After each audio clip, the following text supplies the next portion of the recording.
ating simula ng umaga ng mga balitang dapat nating malaman sa 774 Balita Ngayon. 774 Balita Ngayon. 30 minutong pag-uulat ng mga impormasyon at mga pangyayari sa loob at labas ng bansa. 774 Balita Ngayon. Kasama ang buong pwersa ng 774 News Team. 774 Balita Ngayon. Sa himpilang pinagkakatiwalaan sa balita at serbisyo publiko. DWWW 774, your ultimate news and music radio. At ngayon, narito ang inyong mga tagapagbalita. 774 Balita Ngayon. 774 Balita Ngayon.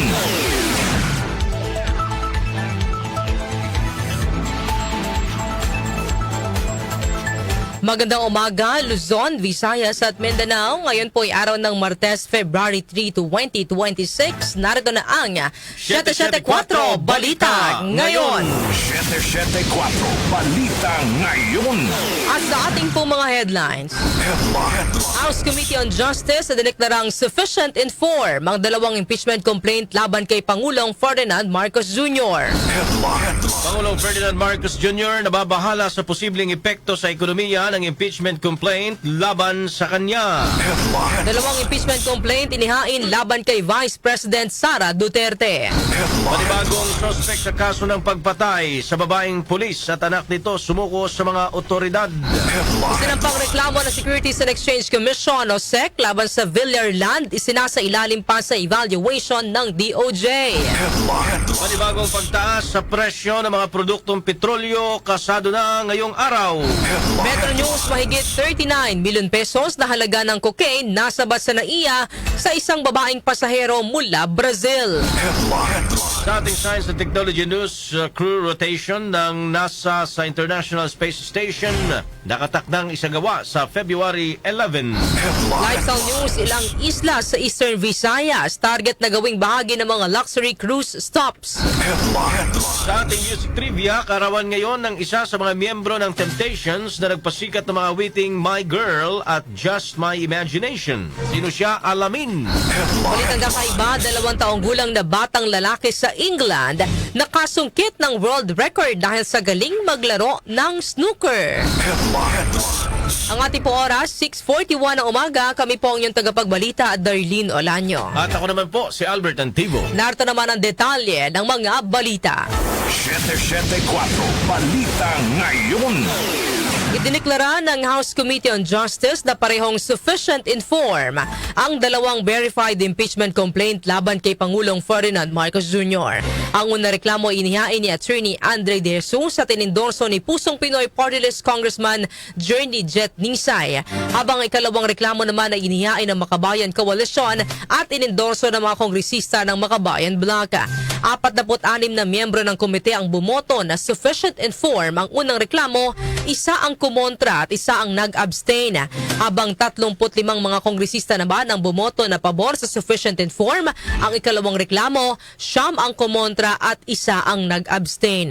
Nilinaw naman ng chairman ng komite na si Batangas Representative Jervil Ruistro na ang napagdesisyonan palang kahapon ay kung sufficient inform ang impeachment complaints laban sa Pangulo, at ngayong araw naman ay tatalakayin kung ang dalawang reklamo ay sufficient in substance. Bilang paglilinaw po para sa ating mga kababayang Pilipino, no? Ang atin pong tinapos ngayong araw na ito, kung tawagin namin under the rules, is sufficiency in form. Ibig sabihin, dapat ang impeachment complaint signed ng complainant, verified, based on personal knowledge and authentic records, may endorsement, resolution of endorsement ng member of the House, and with all these considerations, pinagtibay po ng boto ng mga miyembro ng Justice Committee na ang De Jesus complaint ay sufficient inform, at ganun din ang Masa et al. Complaint ay sufficient din inform. Samantala sa hearing ay nag-walk out naman si Manila 6th District Congressman Benny Abante dahil sa labis na pagkadismaya sa pagdedeklarang sufficient informed ng ikalawang impeachment complaint dahil duda siya na totoong taxpayer sa mga complainant nito. Nakita ko po dito, in-exhibit nila yung competent evidence of identity. Pero wala po dito yung documents if they are indeed taxpayers, Madam Chair. Sapagkat nakalagay sa endorsement, they should be taxpayers. Therefore, I question if all of these 36 complainants are actually taxpayers. Kung taxpayers yan, dapat mag-submit ng document yan dito na sila ay taxpayers. If indeed wala, therefore, insufficient ang form na pinapaliwanag dito. And therefore, Madam Chair, I object. It is very clear that there is insufficiency in form. Very clear po yan. And I'm so glad for the rest of those, my colleagues, that supported my objection. And therefore, realizing that this is actually an exercise in futility and a waste of the people's money, I therefore would like to walk out of this hearing right now. The manifestation is noted. Committee on Justice sa impeachment complaints laban kay Pangulong Ferdinand Marcos Jr. 774 Balita Ngayon. Sa kaugnay na balita, nababahala naman si Pangulong Ferdinand Marcos Jr. sa posibleng epekto ng inihaing impeachment complaint laban sa kanya. Ayon kay Palace Press Officer Claire Castro, nababahala ang Pangulo hindi para sa sarili kundi sa maaring maidulot ng impeachment complaint sa ekonomiya ng bansa. Gayunman sinabi ni Castro na tiwala naman ang Pangulo na walang kahihinatnan ng reklamo dahil alam nito sa kanyang sarili na wala siyang ginawang mali at walang impeachable offense na nagawa. Sa ngayon, inihayag ni Castro na patuloy na tinututukan ng Pangulo ang kanyang responsibilidad bilang leader ng bansa. Ang pagsasampa po ng impeachment complaint laban po sa Pangulo, hindi Pangulo lamang ang maaapektuhan nito, kundi ang buong bansa at pati ekonomiya. So, nababahala po ang Pangulo sa impeachment complaint na isinampa sa kanya hindi para sa sarili niya, dahil alam niya na wala siyang ginawang mali at walang impeachable offenses siyang nagawa. Pero nag-aalala siya sa epekto nito sa ekonomiya. Officer Claire Castro.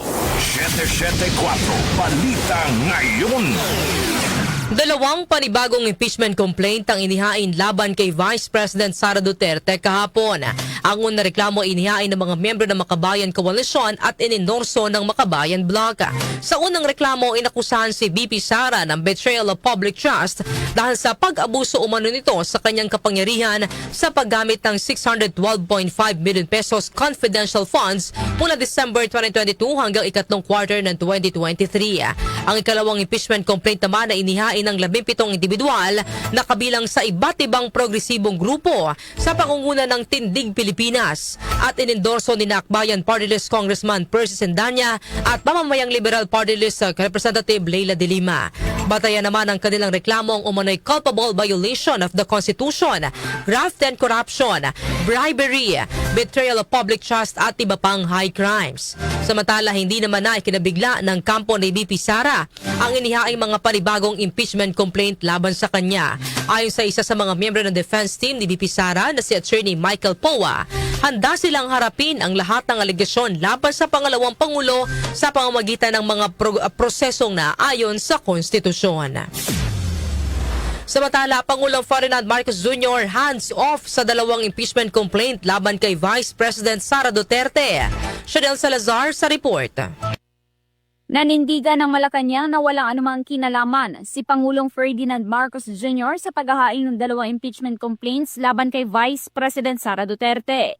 Ayon kay Palace Press Officer at PCO Undersecretary Claire Castro, walang halos bagong issue sa dalawang impeachment complaints at kung meron man, ito ay limitado lamang. Pinangubayan na rin ng Malacanang sa Kongreso ang pagbusisi at pagdedesisyon sa dalawang bagong impeachment complaints na inihain laban kay VP Sara. Pahayag ito ng palasyo matapos magsampa kahapon na impeachment complaint laban sa Vice Presidente, ang Makabayan Bloc at ang Tindig Pilipinas. Ako si Chanel Salazar ng DWWW 774, your ultimate music radio. Chanel Salazar. 774 Balita Ngayon. Sa iba pang balita, hawak na ng pulisya ang isa pang sospek sa pamamaslang sa isang policewoman at 8 taong gulang na anak nito.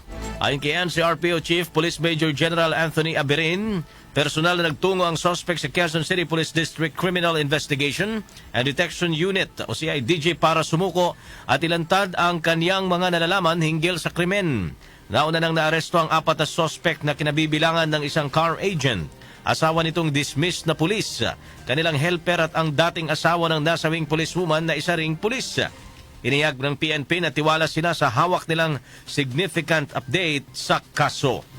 Samantala, kudita sa liderato ng Senado, itinanggi ni Senate President Tito Soto III at mga senador. Yan po ang balitang hatid sa atin ni Conde Bata. Conde. Hindi pinalitan sa kanyang pwesto si Senate President Tito Soto III sa kabila ng mga umugong na balita noong weekend na isang babae ang papalit sa kanyang pwesto bilang Senate President. Sa idinaos na sesyon ay walang senador ang tumayo para i-move ang pagbakante sa pwesto ng Senate President. Sa magkakahiwalay na panayam sa mga senador, sinabi ni Soto na kumpiyansa siya sa suporta ng 14 na mambabatas at pinabulaanan din ang bantang kudeta laban sa kanya. Kung tatanungin mo ako, ano bang iniisip ko na maaaring hindi natutuwa ang ilan sa mga kasama? Baka dahil mahigpit ako. Mahigpit ako sa insertion sa budget. Meron parang loyalty check na transaction. Wala naman. I didn't think it was necessary sapagkat yung sila mismo nagtatanong sa akin din na ano ba itong meron pang nakapost na mga litrato, ganyan. Mga litrato kami, hindi naman kami kasama dyan. Mga ganun. So, hindi na namin. Yung pagpapalit ng chairman. Just took it with a grain of salt. Samantala, mabilis namang pinabulaanan ni Senator Loren Legarda na siyang posibleng pumalit kay Soto at wala rin siyang nalalaman sa pinaplanong kudeta. Itinanggi rin nina Senators Erwin Tulfo, J.B. Ejercito at Risa Hontiveros ang umuugong na kudeta. Samantala, aminado naman si Senate Minority Leader Alan Peter Cayetano na lagi namang gugustuhin ng minorya na maging majority pero sa ngayon ay aminado siyang malabo ito. Conde Batak ng DWWW 774, your ultimate music radio. Maraming salamat, Conde Batak. 774 Balita Ngayon. Kinumpirma ng Department of Justice na nasa evaluation stage na ang inihaing reklamo ng Securities and Exchange Commission o SEC laban sa mga bilyar at kumpanya nito. Ayon kay Prosecutor General Richard Anthony Fadulion, ginagawa ito upang matukoy kung kailangan ng magtakda ng preliminary investigation ng panel of prosecutors sa reklamong inihain ng SEC. Pinaliwanag din ni Fadulion na hindi maaaring agad magtakda ng preliminary investigation dahil kailangan ng malalimang pagsusuri. Noong nakaraang linggo, inakusahan ng SEC ang Villar Land na dating kilala bilang Golden MB Holdings Incorporated ng paglabag sa Republic Act No. 8799 o Securities Regulation Code. May kinalaman na reklamo sa umano'y paggawa ng mga maling pahayag at pagsasagawa ng mga kilos na itinuturing na pandaraya o panlilinlang laban sa mga mamumuhunan. Kabilang sa mga respondents na Villar Land Chairperson at dating Senador Manny Villar, dating Senador Cynthia Villar, mga direktor na sina Cynthia Habares, Manuel Paulo Villar, Senador Camille Villar at Senador Mark Villar, pati na rin ang mga independent directors na sina Ana Marie Pagsibigan at Gart Castañeda. Samantala, paglubog ng MV Trisha Kirsten 3 sa karagatang sakop ng Basilan, pinapaimbestigahan sa Kamara. Narito po ang report ni Grace Mariano. Isinulong ng Akbayan Party List na maimbestigahan ng Kamara ang paglubog ng MV Trisha Kirsten 3 sa karagatang sakop ng Basilan kung saan mahigit 4 na puna ang naitatalang nasawi. Sa inihaing House Resolution No. 713 ay kinwestiyon ni na Akbayan na Party List Representatives Dada Kiram Ismula, Shell Jokno at Percy Sendanya at Dinagat Islands Representative Kakabag-aw kung paano nakalusot sa Maritime Industry Authority o Marina ang naturang barko ng Allison Shipping Lines. Kanilang ipinunto kung paano nakakapaglayaga ang mga barkong ito kung may mga seryosong pagkukulang sa kaligtasan ng fleet ng Allison Shipping Lines matapos na masangkot din sa trahedya ang 2 pa nitong mga barko sa mga nagdaang taon. Para sa mga mambabatas, may pananagutan din ang mga opisyal na pumipirma sa mga permit at nagpapalusot sa mga barkong hindi palaligtas. Binigyan din sa resolusyon na trabaho ng gobyerno na siguraduhing ligtas ang bawat biyahero sa karagatan.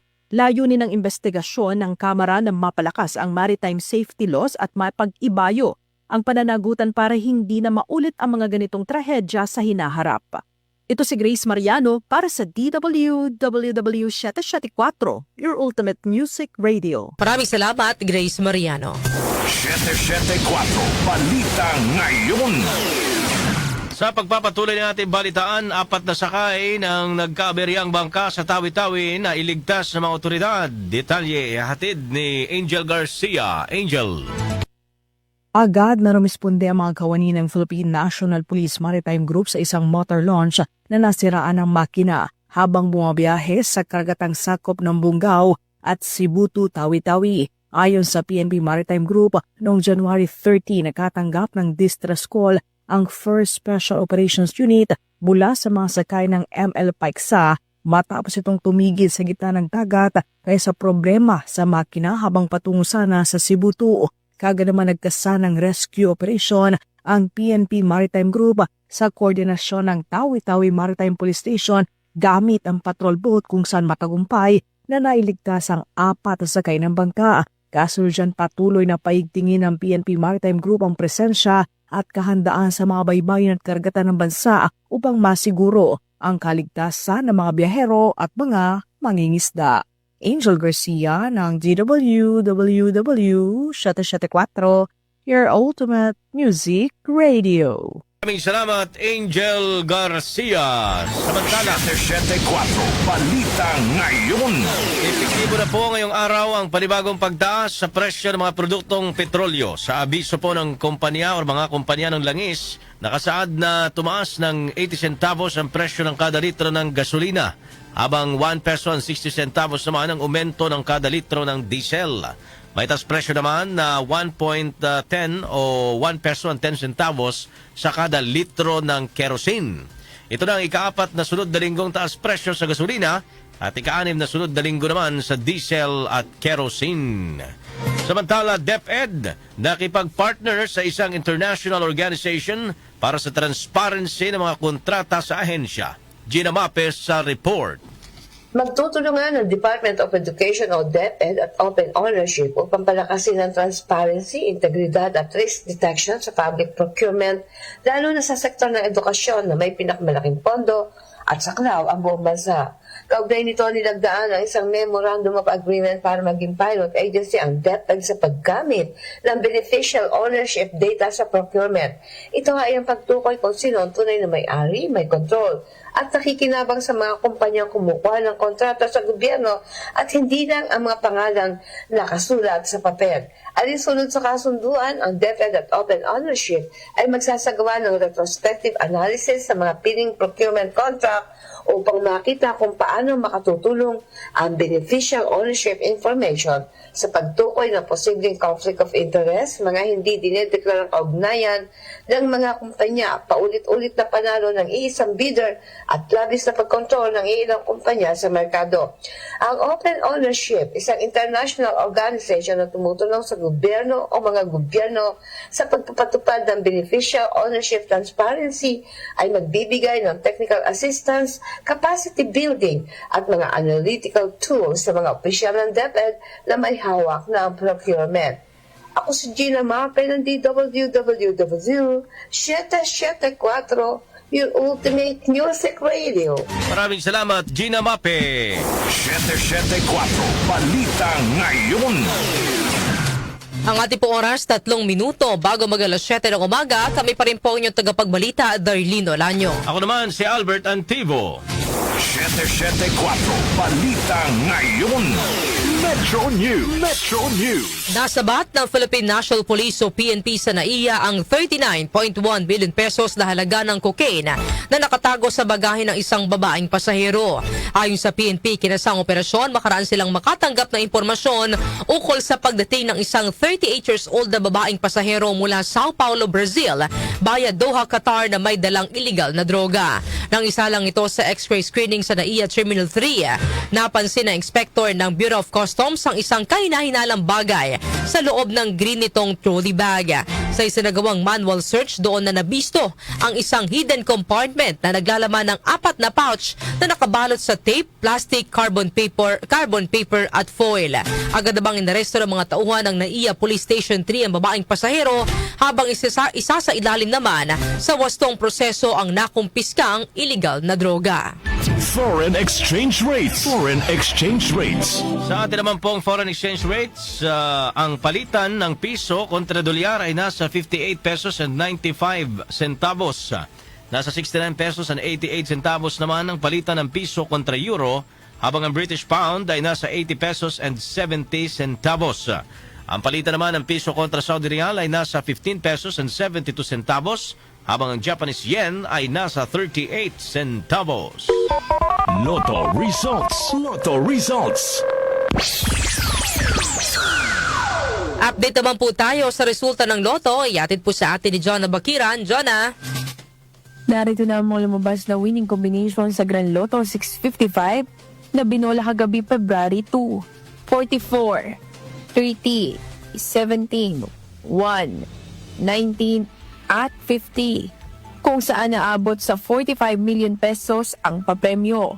Habang ang bola naman sa Mega Lotto 645 ay ang 25, 6, 21, 1, 28, at 10, kung saan ang papremyo ay aabot sa 19,623,493 pesos and 37 centavos. Wala namang nakapag-uwi ng nasabing mga papremyo. Ako po si Jonah Bakiran na nagsasabing huwag lang umasa sa bola, tumaya sa buhay para maka-jackpot ka ng tagumpay. Maraming salamat, Jonah Bakiran. Science and technology. Science and technology. Sa atin naman, balitang S&T crew rotation sa International Space Station. Nakatakdang isagawa sa February 11. Detalye ihatid ni Rose May Miranda. Rose May. Maaaring ilunsad sa umaga na 11 ng Pebrero ang rotation ng crew ng National Aeronautics and Space Administration o NASA sa International Space Station o ISS. Ang naturang launch ay original na naka-schedule para sa 15 ng Pebrero, ngunit napagdesisyon na ng NASA na baguhin ito matapos ilikas ang isang dating crew ng ISS. Sa anunsyo ng NASA sa kanilang social media, magaganap ang unang launch window ng alas 6 ng umaga sa nabanggit na araw, habang ang mga karagdagang window sa ilulunsad naman sa umaga ng 12 at 13 ng Pebrero. Ang misyon ay lilipad mula sa Cape Canaveral ng Florida, kung saan kasama sa crew ang mga Amerikanong sina Jessica Meir at Jack Hathaway, gayon din si French astronaut Sophie Adano at si Andrei Fedyaev ng Russia. Ang pagpili ng bagong petsa ng paglulunsad nito ay nagpakomplikado sa plano ng NASA sa pag-launch ng Artemis 2 mission nito na nakatakdang maging unang crewed flight sa paligid ng moon o buwan sa mahigit 50 taon. Isasagawa rin ngayong buwan ang first window para sa pag-launch nito. Manatiling may kaalaman sa gama teknolohiya sa gitna ng pagiging moderno ng ating mundo. Ako si Rose May Miranda, ng DWWW Shatek 4, Ultimate Music Radio. Maraming salamat, Rose May Miranda. Lifestyle News. Lifestyle News. Ilang isla sa Eastern Visayas target na gawing bahagi ng mga luxury cruise stops. Detalye po ihatid ni Mika Fajardo. Pinag-aaralan ng mga lokal na opisyal sa Eastern Visayas at isang French cruise operator na maging bahagi ng mga luxury cruise itinerary ang ilang mga isla sa rehiyon mula 2027 hanggang 2028. Ayon sa tanggapan ng Department of Tourism o DOT sa Eastern Visayas, nagsagawa na ng mga site visit sa rehiyon ng Company de Ponant na sumasaklaw sa Baybay City sa Leyte, Higatangan Island at Maripipi Island sa Biliran at Kalanggaman Island sa Palumpon, Leyte. Inaasahang magpapatuloy ang pagbisita ng assessment team sa Leyte, Southern Leyte, Samar at Northern Samar sa mga susunod na araw. Ayon sa DOT, unang nakuha ng Eastern Visayas ang atensyon ng Ponant taong 2018 nang bumisita ang luxury cruise ship nitong Waustral sa mga isla sa Leyte at nagpakilala sa mga international travelers sa mga destinasyon ng isla at lokal na kultura ng rehiyon. Kaugnay nito, sinabi ng mga opisyal ng turismo at mga lokal na stakeholder na maaaring sumuporta sa sustainable tourism sa rehiyon, ang potensyal na pagsasama ng mga isla sa Eastern Visayas sa mga ruta ng luxury cruise, lalo na kung mapapanatili ang proteksyon sa kapaligiran, at kahandaan ng mga komunidad. Ako po si Mika Fajardo ng DWWW 74 Rules to Make Music Radio. Maraming salamat, Mika Fajardo. Music Trivia. Music Trivia. Sa atin naman po, Music Trivia, karawan ngayon ang isa sa miyembro ng The Temptations na nagpasikat ng mga waiting My Girl at Just My Imagination. Sino siya? Alamin natin sa Music Trivia ni Kenny Gacosta. Kenny. Blessed Tuesday morning, narito na ang hatid ko sa inyong Music Trivia. Ngayong petsa na ito, February 3 taong 1943, isinilang sa Alabama, USA si Dennis Edwards. Si Edwards ang isa sa miyembro at frontman ng American Soul and R&B group na The Temptations na nagpasikat ng mga kantang My Girl at Just My Imagination. Ang The Temptations ang isa sa mga grupo na nasa ilalim ng pamamahala ng Motown Records. Maliban sa makulay na karera sa musika, naging usap-usapan din noon ang buhay pag-ibig ni Dennis Edwards, kung saan isa sa mga naging karelasyon niya ay ang Queen of Soul na si Aretha Franklin. Sa 1972 soul song na Daydreaming, si Aretha Franklin pa umano ang naging inspirasyon sa pagbuo ng kanta. Bago ang kanyang pagpanaw, nakipaglaban si Dennis Edwards sa sakit na meningitis.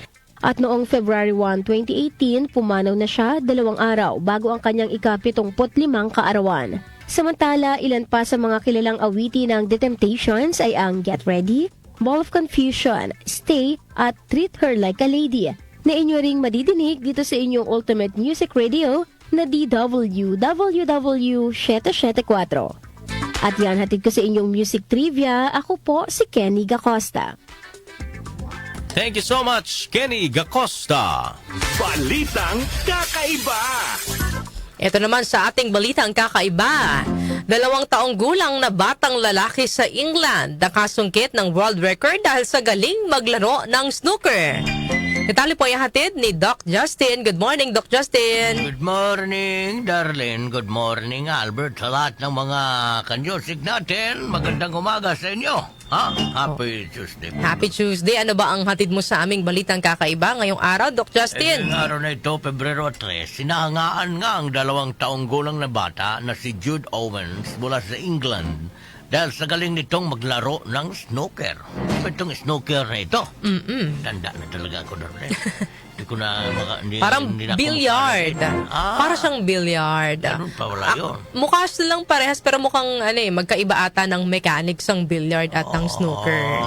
Sige. So anong meron sa kanya, Doc Justin? Ayon sa Guinness, 2 world record na nasungkit ni Jude. Ito ay youngest male to make a full bank shot at the youngest male to make a snooker double pot. Dahil dito, binansagan si Jude bilang snooker prodigy na kinabibilangan ngayon ng mga manlalaro ng snooker. Kwento ng tatay ni Jude, siya ang nagpakilala sa kanyang anak sa paglalaro ng snooker at nagsimula lamang ito sa isang mini table. Ngunit kaagad itong kinakitaan ng kakaibang talento. Sa ngayon ay bagaman kailangan pang tumuntong ni Jude sa upuan para maabot ng regular size table, kabisado naman ito ang mga complex shots na kahit ang mga matatanda ng players ay hirap gawin. Maasa naman ang mga magulang ni Jude na balang araw ay magiging world champion ang kanilang anak sa larangan ng snooker. Kaya tingnan niyo yung mga bata, no? Oo. Pag nakikita nilang yan ang laging ginagawa ng magulang, nagiging parang yun din ang kanilang parang sinusundan. Oo. Tsaka yan, Doc Justin, no? Influensya. Parang din yan sa mga magulang na kapag may nakita kayo sa bata potential or interest niya, kumbaga tulungan ninyong hubugin yung talento na iyon ng bata. Huwag niyo agad kontrain sa murang edad kasi hindi pa naman niya maintindihan lahat. No? Kaya nariyan ka para magpaliwanag. Kagaya sabihin ng anak mo, gusto kong maging doktor. Ang iba kasi, gaganunin agad na, No, wag wala yan. tayong pera. Masyadong mataas yan. Discourage ka agad. Diba? Kaya, yun nga, kailangan ng gabay ng magulang para mahanap ng mga bata yung gusto nilang tahakin. Tama. Mga magulang ito, may mga batang talagang nagsasucceed sa kanilang larangan pag nakikitaan ng suporta ng magulang. Alright. Sige. Yan at balitang kakaibang araw na ito ako si Doc Justin.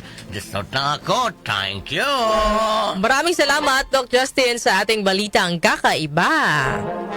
O, bago tayo, Albert, magtapos sa ating pong balitaan ngayong umaga po ng Tuesday, ito muna, bigay ko muna ang ating katanungan, ang ating pag-uusapan sa ating programang Opinion Mo, Opinion Ko.